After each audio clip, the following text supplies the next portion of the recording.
యేసు రక్తమే జయం పరిచర్య ప్రైజ్ ద లార్డ్. మే 26వ తేదీ 2024. ఈరోజు దేవుని వాక్యము.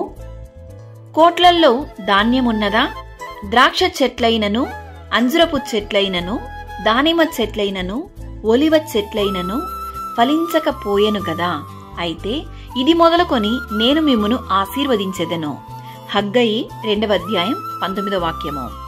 అవును క్రీస్తునందు ప్రియులారా, చాలా సందర్భాలలో మనము క్లిష్టమైన పరిస్థితులలో కష్టాలను, దుఃఖాలను, వేదనలను, అనారోగ్య పరిస్థితులను ఎదుర్కొంటూ ఉంటాము. అయితే వాటి వెనుక మన తప్పిదములు, దేవుని పట్ల మన అవిధేయత కారణమని గ్రహించలేక ఉంటాము.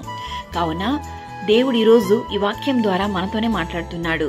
హగ్గయి ప్రవక్త ద్వారా దేవుడు అదే మాట్లాడుతున్నాడు.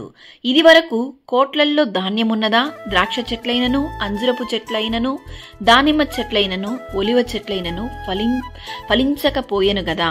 అయితే ఇది మొదలుకొని నేను మిమ్మును ఆశీర్వదించేదను అని.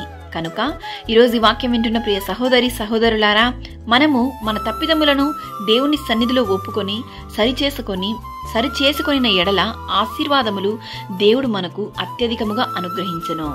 ఇది వరకు సమస్తాన్ని మనము కోల్పోయి మనం ఆశించిన ఫలితం రాకున్నా దిగులు చెందకండి. ఇది మొదలుకొని దేవుడు మిమ్మల్ని ఆశీర్వదించి దీవించును గాక. ఆమేన్. God bless you.